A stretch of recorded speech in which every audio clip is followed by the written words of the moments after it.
Hello and welcome to Colred Plays Raid Shadow Legends. I am Colred. Thank you for joining me. So today is Friday and the portal is glowing orange. And yes, we have a 2x Sacred Shard event going on right now, but that is not all. We still have the tail end of the Prism Shard Summon Pool event happening.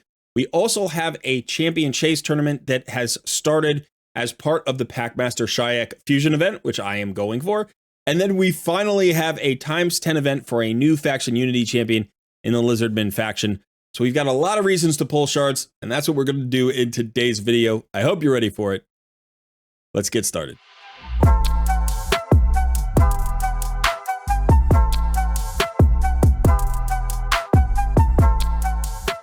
Just a few quick reminders. First of all, please smash that like button, subscribe to the channel if you haven't already, and consider joining our Discord community.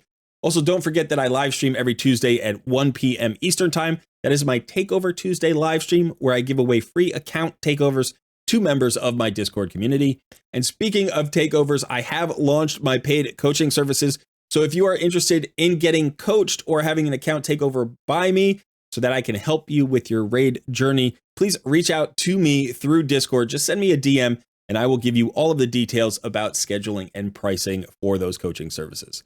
Thanks so much for all the support. Now let's get back to the video. Okay, so there's just two things I want to do before we actually jump into pulling shards. And the first is that there's a promo code. It's been floating around for about a week. I just heard about it a few days ago. I forgot to use it. So I want to use it here and inform any of you who may not have heard about it because we are doing a fusion event. And so promo codes can help. So it is just DR24. Let's see what we get. There is some energy, some brews, XP looks like. So not too bad, even 300,000 silver. So doesn't hurt. It's not a lot, but it doesn't hurt. So if you haven't used that promo code out there, I don't know how long it'll last. It's already been out for a week. So sometimes these things only last a few weeks. You want to make sure and go ahead and use that promo code DR24. Okay, so the second thing I want to talk about today is actually the 10x champion. Now, these faction Unity champions I think are fantastic as a group. They're all really good champions. I don't like the fact that you can't typically pull them normally from a shard. In fact, if you look here, there is this part of the information section where it says the following champion cannot be summoned from any shard. And you can see we have the faction Unity champions like Aislinn the Stalwart and Finna, Blade of Avarion, Falmond, all those. So all the faction Unity champions end up in this group that cannot be summoned from any shard. So they can only be pulled during two events. One is a 10x event like we have today. And then the second would be a summon pool event that includes a faction Unity champion. We've had those a few times as well. We don't have that today. There is no faction Unity champion in this pool, but those are the only two ways to get faction Unity champions. And I think that's unfortunate because the faction Unity champions, thank you for the pop-up, the faction Unity champions are pretty cool. And I really like this new Lizardman Legate Teox. I actually think he's really cool. And I'm already theory crafting in my head some cool teams to use with this guy. But of course, today's going to be my chance to get him. Hopefully we'll get him, but I haven't pulled one yet. So I want to take a quick look at his kit and just talk about him, and we'll see how good he actually is. Now, from a statistical perspective, he's got decent speed at 103, pretty decent attack at 1520. That's fairly high. Not bad defense and HP for an attack-based champion. And we'll see that that actually gets modified. Like all of these stats are going to get modified by his skills. So looking at his A1, he attacks 2 times.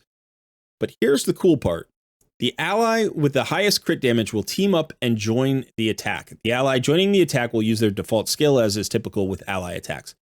So this is kind of like the A1 for Lady Mikage, where someone from the Shadowkin faction joins her A1 with an ally attack.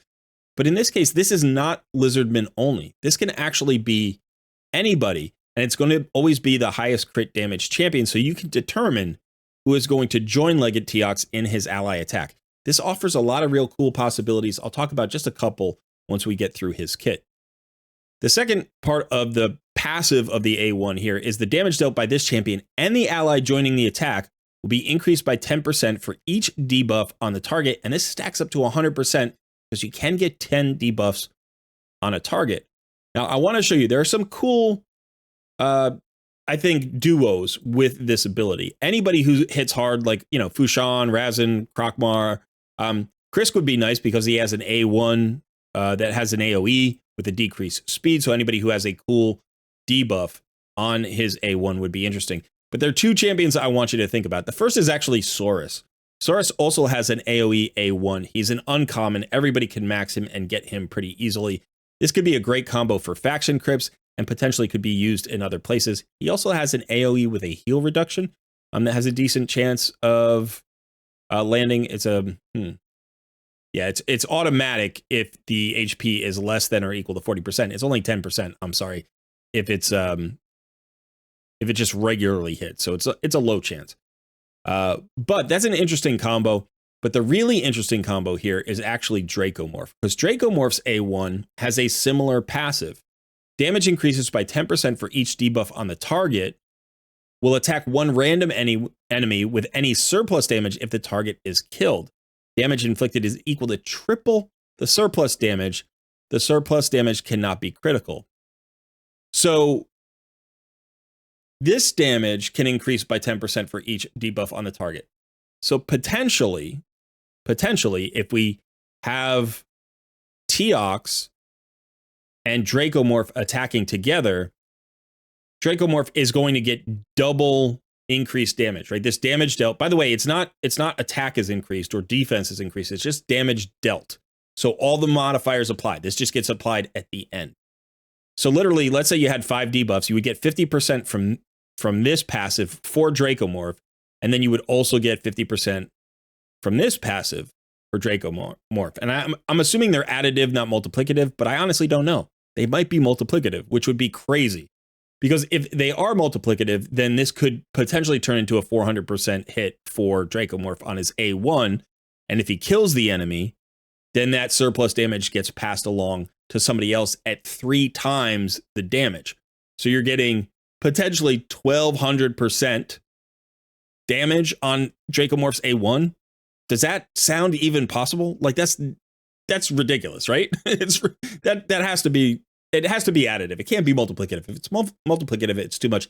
Even if it's additive, you have a chance to potentially get 600% damage on the A1 if the first target is killed.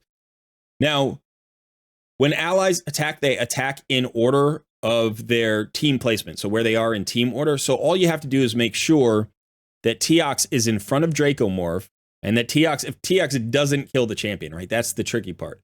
Teox needs to weaken the champion, and then Draco needs to kill the champion. Otherwise, you would want it the other way around, right? Because if Teox was going to kill the champion, then Dracomorph would never go, and that would be a problem. So then you'd want Dracomorph to go first. But so really interesting potential combo here with Dracomorph. So any of you out there who have Draco, let me know if you pull Teox, if the interaction, if you could do the math and figure out what the percentage boost is. I want to find that out, because I think that is an insane amount of damage.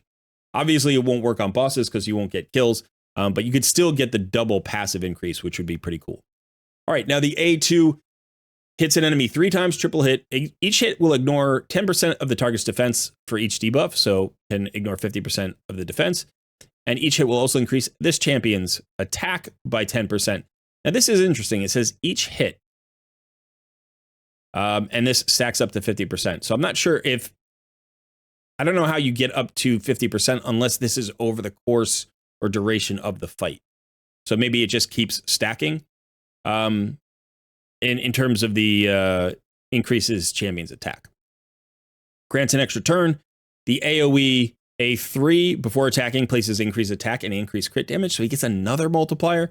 Places an extra hit on enemies under any debuffs. If they have 1 debuff, this turns into a double hitter. I'm sure this is going to smack really hard. The Lizardman Unity starts to kick in here. Will ignore strength and ally protection and shield buffs with 1 faction ally, 2 faction allies. If enemies are killed, you get a block revive. 3 faction allies deals 20% more damage for each debuff on the enemy. Again, stacks up to 100%. This is crazy. This is a lot of multipliers. Then on the passive, you can see fills this champion's turn meter by 5% whenever an enemy or an ally receives a debuff. It's going to be a lot of turn meter. And there's no cooldown here. Then the Unity bonus is here. 25% chance to counterattack whenever an ally is attacked by an enemy under a debuff. That's going to be everybody. If there are multiple champions, we don't care. 2 faction allies decreases the damage this champion receives from enemies under debuffs by 50%. So I was talking about the survivability of this champion. At 900 defense and 17,000 HP, this is okay. This is decent defense for an attack-based champion. It's not phenomenal, but it's decent. But now all of a sudden you're receiving only 50% damage from enemies under debuffs. And the damage allies receive from enemies under debuffs is reduced by 20%. So you have a massive mitigation here. This is not just AoEs. This is not, just certain targets or whatever. This is any enemy under a debuff. Finally, with 3 faction allies, all allies are immune to sheep debuffs. You could definitely see this guy being used in arena. And then he's got his passive of ally attack in all battles by 30%, plus additional accuracy for lizardmen. Very cool champion. I hope I pull him. I do hope I pull him. And finally, just to look at the tournament, the Champion Chase tournament, I do need the full 15 fragments. So I'm going for the full 15 fragments. It's only 2,500 points. I don't expect this to be particularly problematic. I want to get this legendary tome. Normally, the second legendary tome is at like 5,000 or 5,500 points. But I think because it's a 2 times Sacred Shard event, they put the 5-star chicken here instead, which means that 7,500 points is probably out of reach. I'm probably not going for that. It's just too many shards to pull, I think, for just 1 legendary tome. Remember that the points are based on the champions you receive, not on the shards you pull. So we are only guaranteed epics out of Sacred Shards. So for 2,500 points, technically, I could pull 10 Sacred Shards to get to that 2,500 point total just to get the fragments for the fusion. We're not going to be pulling any voids today. However, we do have those Prism Shards. So we get 2 free Prism Shard pulls, which is going to give us some points. Additionally, I have some champions in my fragment pool here. I've got some legendaries, 2 legendaries, a bunch of epics. And yeah, that's where we stand. So let's get started. Let's pull.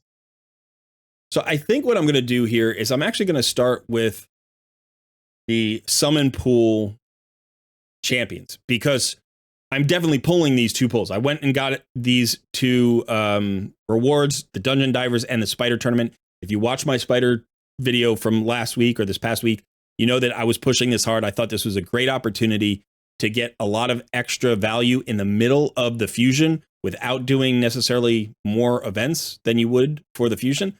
So it was just like a triple dip instead of a double dip, which was awesome. And this pool of champions is absolutely fantastic. The champion I'm hoping for the most is Kymar. I need a reset champion. I don't have one on my main account. I had Kymar like early on in an alt account. He's absolutely a beast. He helps you just design cool teams. As far as the epics are concerned, I certainly don't need any, but I wouldn't mind getting duplicates on several of these. I think Stag Knight, you can't see Stag Knight's right there, and Deacon's right here. So Stag Knight, Deacon, Ugo, Rector Drath, Mordecai, and Doom Priest would all be pretty good wins for me as well. Although literally every single epic and every legendary here is usable. So let's go ahead and start pulling. I would love to hit gold today. I have been heating back up a little bit, although my last shard event, I did not hit on anybody. Ugo, that's a +1 Ugo. I do not mind that. That's pretty good. But let's see if we can maybe get gold. I don't think I've ever gotten gold from a Prism Shard. Okay, Mausoleum Mage. I just pulled my first Mausoleum Mage, or I'm sorry, I just started building my first Mausoleum Mage not that long ago. He's a very nice pairing with Seer. So if you are in the mid game and you have Mausoleum Mage, he gives a bunch of nice buffs. So he gives a increased crit rate, increased defense, and block debuffs on all allies for 1 turn. That is 3 buffs for Seer to strip off and do her damage with. So she's a nice pairing with Mausoleum Mage. But okay, so 500 points there, no gold. That's all right. But that just helps us to know where we stand in terms of points. All right, now there is no progressive event going on. There is just the 10 times. I would love this champion. I really want a faction unity champion. I don't have one. Outside of that, I still want that Kymar. Duchess would be nice. There are a couple of other champions that would be cool, like Kyoku, maybe a few others. But for the most part, it's Kymar. And also Geomancer. Of course, Geomancer is still out there. All right, so based on what we've got, we need 2,000 points. So that means at least, at worst, it's 8 shards. At worst, it's 8 shards. But if we pull a legendary, then it'll be less. And that's fine. I have 24 shards. I feel like 8 is a decent investment here. And that would be totally fine. Let's get something, though. Vergis is a good epic to empower, but mine's not built. I think he's still at level 40. Not a bad epic, though. Okay, pull number 2. Come on. Missionary, not great. I'm not going to empower. That's just a 4-star chicken. Here we go. Here we go. What is it? What is it? Ooh, it is a new champion. Korrigar Deathbell. I do not have Korrigar, I don't think. I don't think I've ever pulled Korrigar. Let's check out his kit for a quick second. Heals this champion. AoE. Has a 100% chance of filling the turn meter of all allies by 30%. Also has a 100% chance of removing all debuffs from all allies.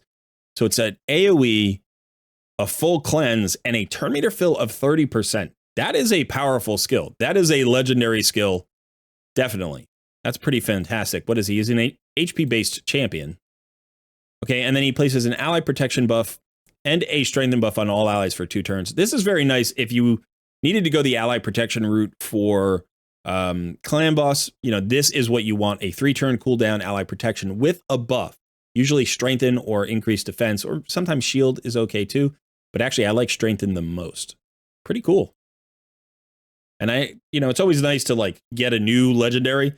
So that was pretty cool. So that's 500 points. So that actually knocks us down. We only need to pull 7 now. But let's keep pulling. Maybe we'll get double gold. It's been a long time since I had double gold on a shard pull video. Another copy of Ugo. That's going to give her, I think she's already +1. That's going to get her to +3 now. So that's pretty good. I think we need to pull 3 more. Filja, definitely a good damage dealer. By the way, she has a 100% chance of fully depleting the target's turn meter on her A2. It is on a 4-turn cooldown, but that's not bad. So if you need somebody to fully deplete a turn meter, she also hits decently hard. I don't have mine built yet.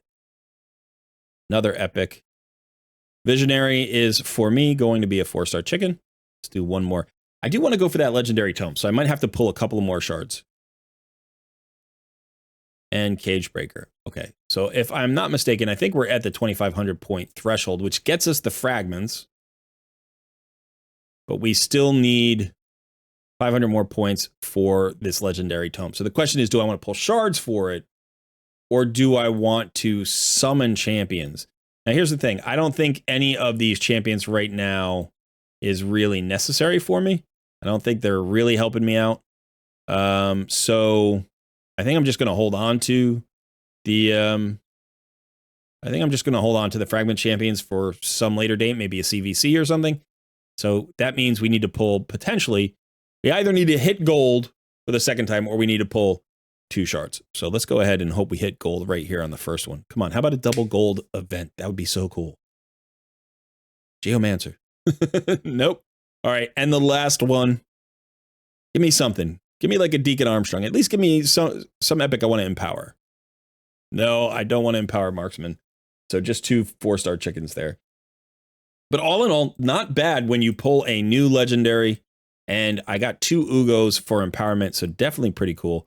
You can see Korrigar is new for me, and he'll help flesh out this this faction. I think this faction is okay for me. I mean, I'm not judging the faction. I'm saying my roster here in this faction is okay, but it's actually mostly epics. Like I have 2 built man-eaters, an Ugo, a built Skrank, and like a Bellower. So I don't think my legendaries are doing a lot. Blazar is built.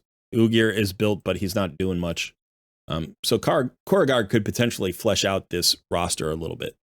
And that would be cool. Okay, so that is it. Let me know in the comments below. Did you pull shards? Did you hit on the faction unity champion? I love to hear those success stories. And if you pulled and just missed completely, you didn't hit on anything, let me know that as well. I will be happy to commiserate with you, because if you saw my last shard pull video, completely missed, then I did happen to hit gold this time, so that feels a little bit better, but I will happily commiserate with those of you who missed, because it happens to all of us. It really does.